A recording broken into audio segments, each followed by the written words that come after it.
सभी को मेरा सादर प्रणाम। मेरा नाम है प्रियंका और मैं पढ़ा रही हूँ आपको लाइफ साइंसेस। स्वागत करती हूँ आप सभी का हमारे यूट्यूब चैनल गुरुमंत्र शिक्षा का ग्रंथ में। तो हम फाइटो हार्मोन्स पढ़ रहे हैं। फाइटो हार्मोन्स में हमने ऑक्सिन और जिब्रेलिन को कवर किया था। आज हम जानेंगे साइटोकाइनिन और एब्सिसिक एसिड के बारे में। इनका हम बायोसिंथेसिस और इनके फंक्शंस के बारे में पढ़ेंगे, थोड़ा जनरल इंट्रोडक्शन लेंगे। हर वीडियो में बोला है कि आपका सिग्नलिंग पाथवे जो है वो किसी एक लेक्चर में कंप्लीट कर दिया जाएगा। तो चलिए शुरू करते हैं अपना लेक्चर एक क्वेश्चन के साथ। और ये रहा आपका क्वेश्चन आपकी स्क्रीन पे।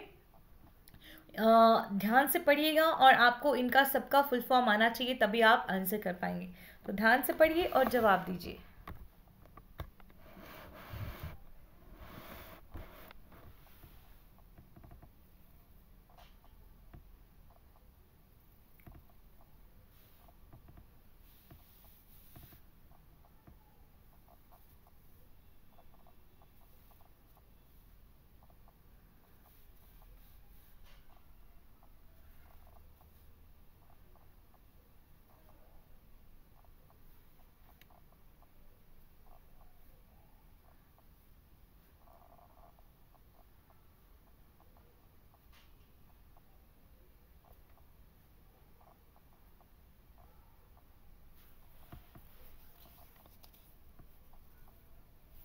ओके तो आपका देखिए क्या पूछ रहा है कि which of the following is a sesquiterpene. Sesquiterpene वो केमिकल कंपाउंड्स होते हैं जिनके पास 15 कार्बन एटम्स होते हैं। This is geranyl pyrophosphate. Geranyl pyrophosphate के पास 10 कार्बन एटम्स होते हैं, ये एक मोनोटर्पिन है।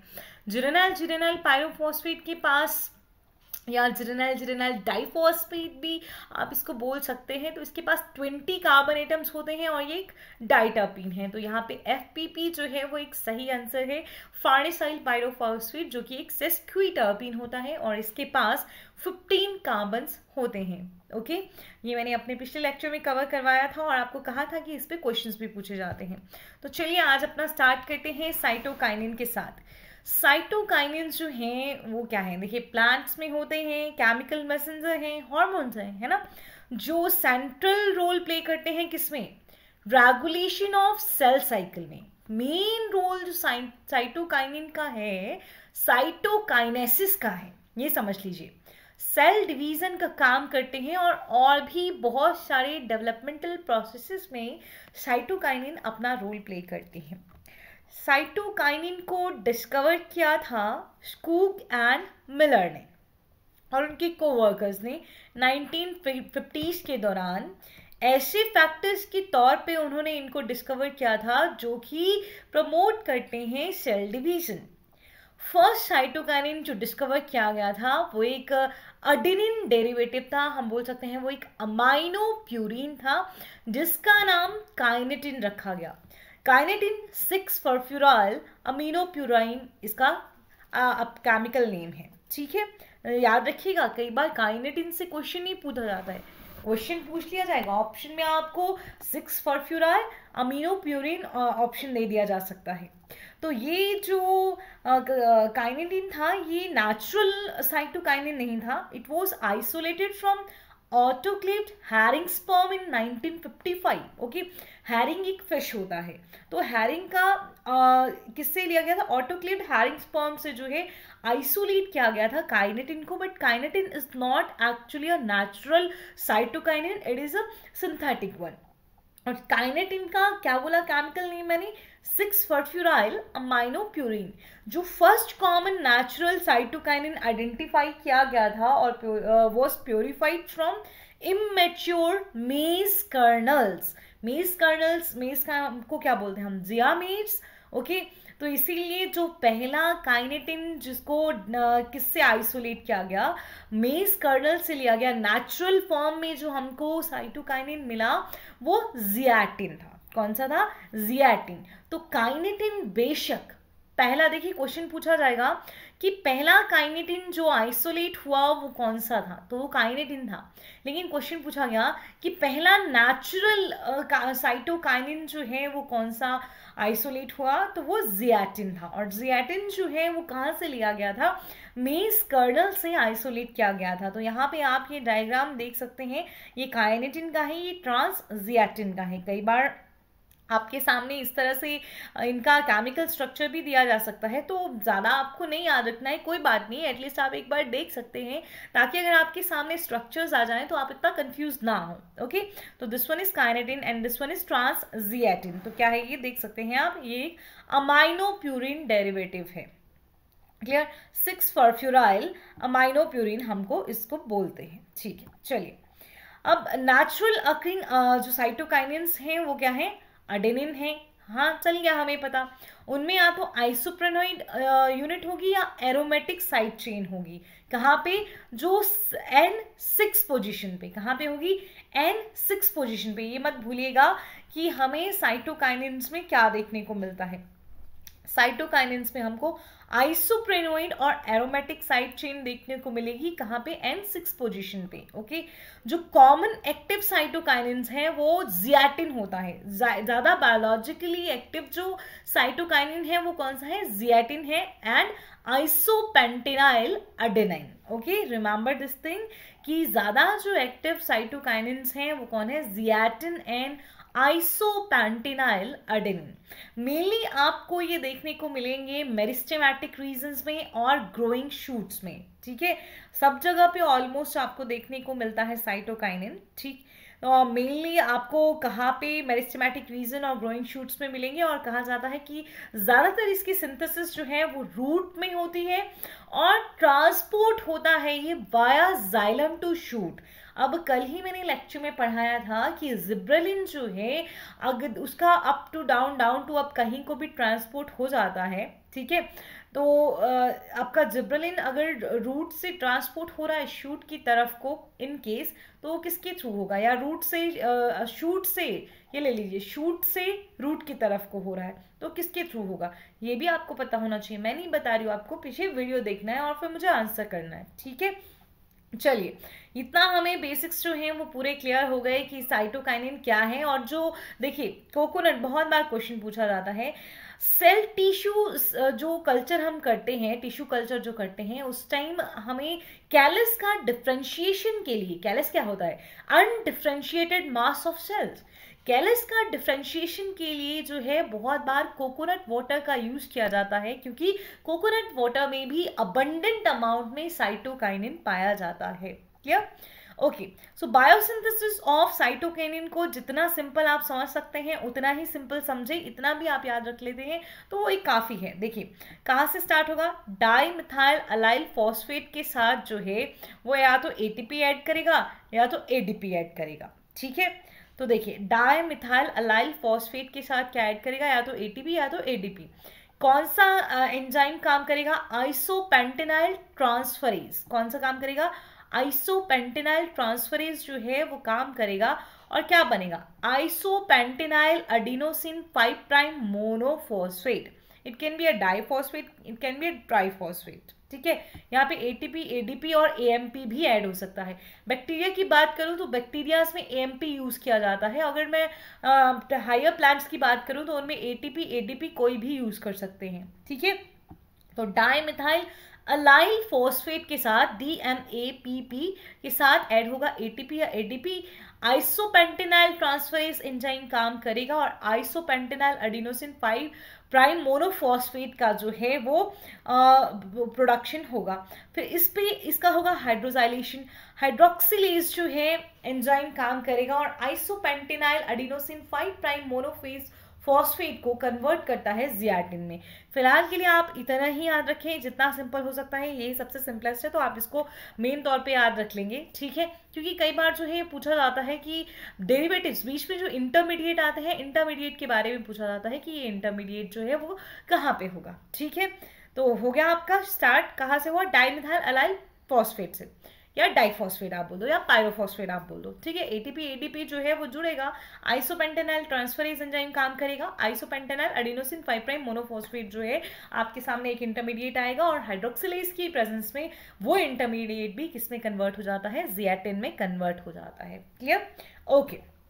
सो साइटोकाइनिन के क्या क्या इफेक्ट्स रहते हैं, क्या क्या काम करता है साइटोकाइनिन। देखिए फंक्शंस जो हैं, चाहे ऑक्सिन के हैं, चाहे जिब्रेलिन के हैं, चाहे साइटोकाइनिन के हैं, आपको सबके फंक्शंस जो हैं वो बराबर से याद रखने हैं। क्यों याद रखने हैं? क्योंकि इन फंक्शंस पे बहुत सारी डिफरेंट डिफरेंट एंट्रेंसेस में बहुत सारे क्वेश्चंस पूछे जाते हैं। तो मेन काम साइटोकाइनिन का हम जानते हैं कि किसके रेगुलेशन में इन्वॉल्व है। साइटोकाइनिन सेल डिवीजन के रेगुलेशन में मेनली इन्वॉल्व होते हैं। ठीक है, अब वो किसके साथ, देखिए साइटोकाइनिन जो है वो ऑक्सिन के साथ इंटरेक्ट कर सकते हैं और एपिकल डोमिनेंस काउज करता है ऑक्सिन।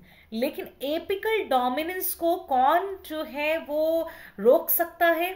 साइटोकाइनिन। एपिकल डोमिनेंस में क्या होता है, जो एपिकल बड होगा उसका ग्रोथ ज्यादा होगा, लेटरल ब्रांचेस जो होंगी वो सही तरीके से ग्रो नहीं करेंगी। तो इसको एपिकल डोमिनेंस को प्रिवेंट करने का काम जो है वो साइटोकाइनिन कर देता है। मैंने आपको क्या कहा था कि ऑक्सिन जो है वो देखिए कौन सा ब्रांच 1 जीन्स के बारे में आपको फर्स्ट जो आपका फाइटो हार्मोन्स का जो फर्स्ट पार्ट आता है जिसमें ऑक्सिन के बारे में बताया गया है, कहा था मैंने कि आपके पास क्या होता है कि जो ऑक्सिन है, ऑक्सिन स्टिमुलेट करता है स्ट्रिगल एक्टोन्स को, स्ट्रिगल एक्टोन जो है वो एक्टिवेट करते हैं ब्रांच 1 जीन को। ब्रांच 1 जीन का जो प्रोडक्ट होता है वो रिस्पॉन्सिबल होता है एपिकल डोमिनेंस के लिए। तो अब हमने क्या पढ़ा कि जो साइटोकाइनिन है वो ऑक्सिन के साथ इंटरेक्ट करेंगे। तो एग्जैक्टली कहें तो साइटोकाइनिन जो है वो स्ट्रिगल एक्टोन को जो है वो कम करेंगे ताकि ब्रांच 1 जीन्स जो है वो अपना काम नहीं कर सके और एपिकल डोमिनेंस जो है वो नहीं हो सके, और बदले में क्या हो, लेटरल जो ब्रांचेस हैं उनका ग्रोथ हो। उसके साथ ही रूट शूट रेशियो जो होता है, देखिए लेटरल ब्रांचेस और root shoot ratio in the intact plant and tissue culture में भी ऑक्सिन रोल प्ले करते हैं। देखिए आपको पता है कि ऑक्सिन जो है वो रूट इनिशिएशन करवाते हैं, लेकिन आप क्या करेंगे, प्राइमरी रूट का इलोंगेशन को इनहिबिट करते हैं।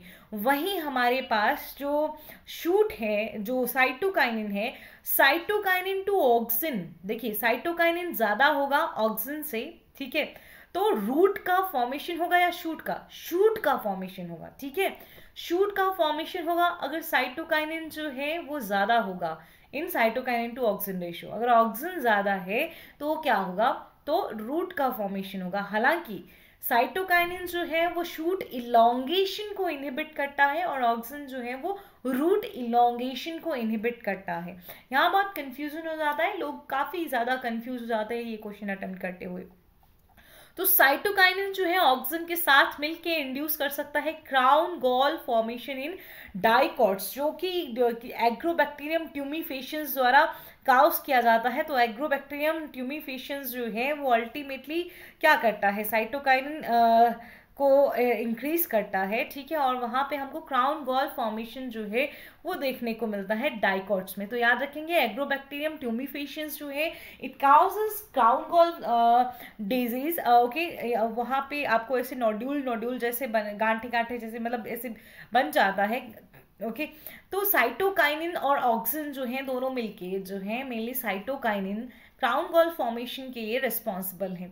और साइटोकाइनिन रिटार्ड करता है सेनेसेंस को and promote the light dependent deetiolation response including greening of dark grown seedling. इसका मतलब है कि ये प्रोप्लास्टिड को प्लास्टिड में कन्वर्ट करता होगा। इसका मतलब है कि ये प्लास्टिड को जो है वो क्या करता है, प्लास्टिड की जनरेशन में हेल्प करता है, क्योंकि डीइटियोलेशन में भी काम करेगा ऑक्सिन। ठीक है, डीइटियोलेशन समझते हैं ना, इटियोलेशन कब होता है, जब पीला पीला सा पड़ जाएगा पौधा, है ना, पीला पीला सा पड़ गया मतलब उसमें क्लोरोप्लास्ट नहीं है, तो डीइटियोलेटेड क्लोरोप्लास्ट को सही इटियोलेटेड क्लोरोप्लास्ट को डीइटियोलेट कर सकता है साइटोकाइनिन। तो डीइटियोलेशन रिस्पॉन्स में भी साइटोकाइनिन का मेन रोल होता है, जो ग्रीन कर सकता है डार्क ग्रोन सीडलिंग को।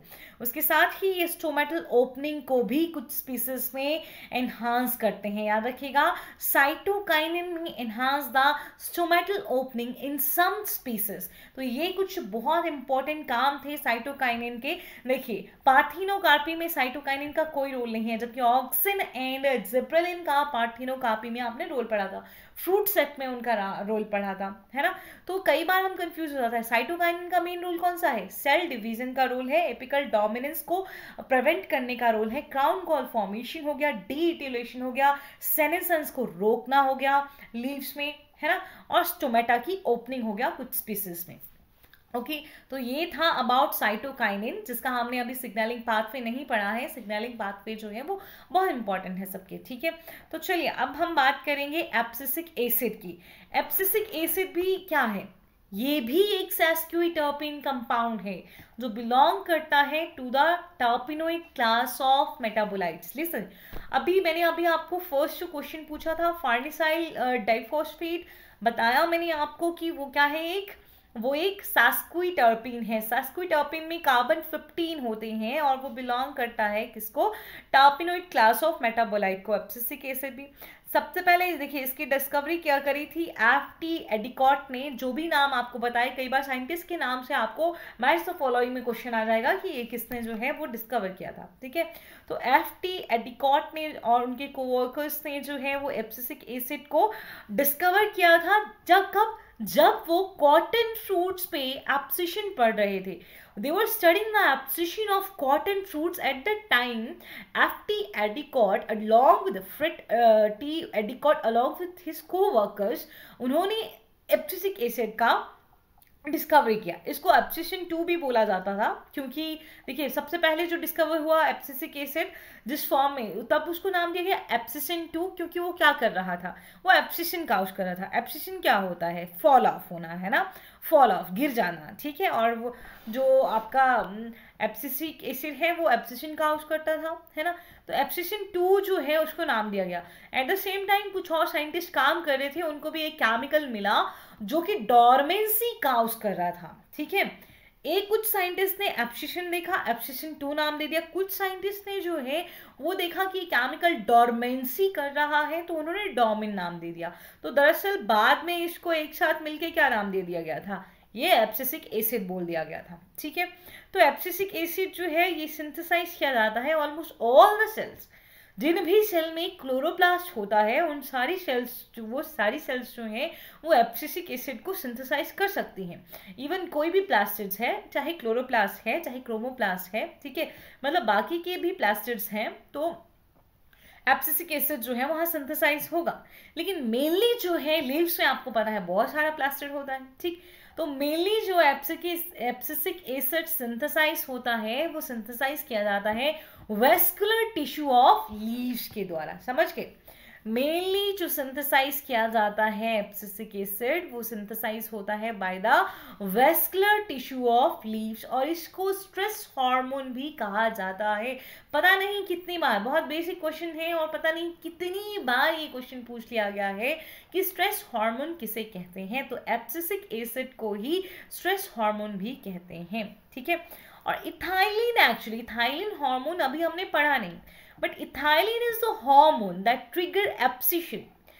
इथाइलिन हार्मोन है जो ट्रिगर करता है एब्सिशन को, and that abscisic acid induced abscission of cotton fruit is due to abscisic acid ability to stimulate ethylene production. अब ध्यान से सुनिए, मेन जो एग्जैक्टली एब्सिसिक एसिड ही जो है वो एब्सिशन नहीं कर रहा, इथाइलिन जो है वो मेनली रिस्पॉन्सिबल है एब्सिशन काउज करने के लिए। अब जो एब्सिशन पढ़ रहे थे एफ.टी. एडिकॉट और उनके कोर वर्कर्स जो स्टडी कर रहे थे एब्सिशन पे कॉटन फ्रूट्स में, दरअसल उन कॉटन फ्रूट्स में जो एब्सिशन हुआ था वो ज़्यादा इथाइलिन की प्रोडक्शन से हुआ था, और वो ज़्यादा इथाइलिन का प्रोडक्शन जो है वो एब्सिसिक एसिड की वजह से इंड्यूस हुआ था। क्लियर? ये पॉइंट याद रखिएगा, ठीक है। चलिए अब बात करते हैं इसकी बायोसिंथेसिस की, ठीक है। तो एब्सिसिक एसिड का बायोसिंथेसिस भी किससे शुरू होता है? आइसोपेंटेनल पायरोफॉस्फेट से, ठीक है। IPP से शुरू हुआ, ठीक है। उसके बाद ये कन्वर्ट हुआ बीटा कैरोटीन में। बीटा कैरोटीन जो है वो कन्वर्ट होता है जियाजेंथीन में। जियाजेंथीन इन बीटा कैरोटीन पे कौन सा, देखिए I'm सॉरी ये यहाँ पे नहीं होगा, जो आपने ये जो आप देख पा रहे हैं ये यहाँ काम नहीं करता। जियाजेंथीन इपॉक्सीडेज जो है वो यहाँ काम नहीं करता, ये याद रखिएगा। ये गलत यहाँ से हो गया मुझसे, ठीक है। हर रोज कुछ ना कुछ गलती तो मैं कर ही देती हूँ, कोई बात नहीं, लेकिन मैं सही बताती हूँ आपको। देखिए मैम, अपनी बात पे आप खुद ही पर्दा डाल रहे हैं। चलिए कोई बात नहीं, ऐसा कभी कभी होता है, ठीक है, बहुत बार होता है, लेकिन सही तो बताना चाहिए ना। चलिए तो आईपीपी जो है वो कन्वर्ट होगा बीटा कैरोटीन में, ठीक है, और बीटा कैरोटीन जो है वो कन्वर्ट होता है जियाजेंथीन में। फिर जियाजेंथीन इपॉक्सीडेज, जिसको ZEP बहुत बार पूछा जाता है, तो याद रखिए जियाजेंथीन इपॉक्सीडेज जो है एंजाइम एक्ट करता है और जियाजेंथीन कन्वर्ट होता है वायलाजेंथीन में, वियोलाजेंथीन, जो भी आपको बोलना है, ठीक है, जैसे आपको अपना प्रोनाउंसिएशन कंफर्टेबल हो वैसे बोलिए। ओके ओके, तो जियाजेंथीन इपॉक्सीडेज एंजाइम एक्ट करेगा जियाजेंथीन पे और जियाजेंथीन जो है कन्वर्ट हो जाएगा वायलाजेंथीन में। वायलाजेंथीन देन कन्वर्ट होता है नियोजेंथीन में। याद रखिएगा IPP and then beta carotene and then zeaxanthin and then violaxanthin and then neoxanthin. अब ये सारा काम हुआ प्लास्टिड में। नियोजेंथीन जब चला जाता है फिर साइटोसोल में। Neoxanthin in the presence of 9-cis epoxy carotenoids dioxygenase NCED भी बोला जाता है। 9-cis epoxy carotenoids dioxygenase की प्रेजेंस में ये ज़ैंथोसिन में कन्वर्ट हो जाता है और ज़ैंथोसिन फिर कन्वर्ट होता है एब्सिसिक एसिड एल्डिहाइड में और फाइनली जो है वो एब्सिसिक एसिड प्रोड्यूस होता है। तो ये दो मेन एंजाइम्स आप याद रखेंगे। हालांकि बहुत सारे इंटरमीडिएटरी एंजाइम्स काम करते हैं, लेकिन हम किस पे फोकस करेंगे जो आपको सबसे इंपॉर्टेंट है और आपसे क्वेश्चन पूछा जा सकता है। तो जियाजेंथीन इपॉक्सीडेज जो है वो यहाँ पे काम करेगा जब जियाजेंथीन को कन्वर्ट किया जाएगा वायलाजेंथीन में, ना कि बीटा कैरोटीन से जियाजेंथीन में। ओके, तो एक बार चलिए आंखें बंद करिए और रिवाइज करिए। आई स्वेयर मैंने आंखें बंद कर रखी है। चलिए ठीक है, बोलिए आईपीपी उसके बनेगा बीटा कैरोटीन, बीटा कैरोटीन से बनेगा बताइए जियाजेंथीन, जियाजेंथीन पे फिर कौन काम करेगा, जियाजेंथीन इपॉक्सीडेज काम करेगा, क्या बनेगा वायलाजेंथीन, वायलाजेंथीन से क्या बनेगा नियोजेंथीन। और नियोजेंथीन कहाँ बना, सिर्फ प्लास्टिड में बना। उसके बाद वो कहाँ चला गया, साइटोसोल में चला गया। फिर वहां किसने काम किया, 9-cis epoxy carotenoids dioxygenase ने काम किया और उसको किस में कन्वर्ट कर दिया, ज़ैंथोसिन में कन्वर्ट किया। फिर वो ज़ैंथोसिन एब्सिसिक एसिड एल्डिहाइड में कन्वर्ट होगा। फाइनली एब्सिसिक एसिड जो है वो साइटोसोल में बनता है। तो समझ गए आप। तो पूछा जा सकता है नियोजेंथीन कहाँ बना, प्लास्टिड में। ज़ैंथोसिन कहाँ बना, साइटोसोल में। एब्सिसिक एसिड कहाँ बना, साइटोसोल में जो है वो एब्सिसिक एसिड की सिंथेसिस होती है। सबका सिंथेसिस आपको बताया है। आपको अलग से आपका ऑक्सिन वाला जो वीडियो देखा आपने, उसमें आपने ऑक्सिन का बायोसिंथेसिस भी पढ़ा है ना। तो आपको सब कुछ आना चाहिए भाई, ठीक है। चलिए अब इफेक्ट्स क्या होते हैं एब्सिसिक एसिड के, क्या क्या काम करता है एब्सिसिक एसिड। देखिए बहुत सही, आपको जो सीधा सीधी बातें हैं वही मैंने बताई हैं, ठीक है। ये स्टिमुलेट करता है, क्या स्टिमुलेट करता है, रूट एंड लीफ एब्सिशन। उसके साथ ही जानते हैं आप एब्सिसिक एसिड जो है इनहिबिट कर सकता है स्टोमेटल ओपनिंग को, ठीक है। स्टोमेटल ओपनिंग को इनहिबिट करता है एब्सिसिक एसिड।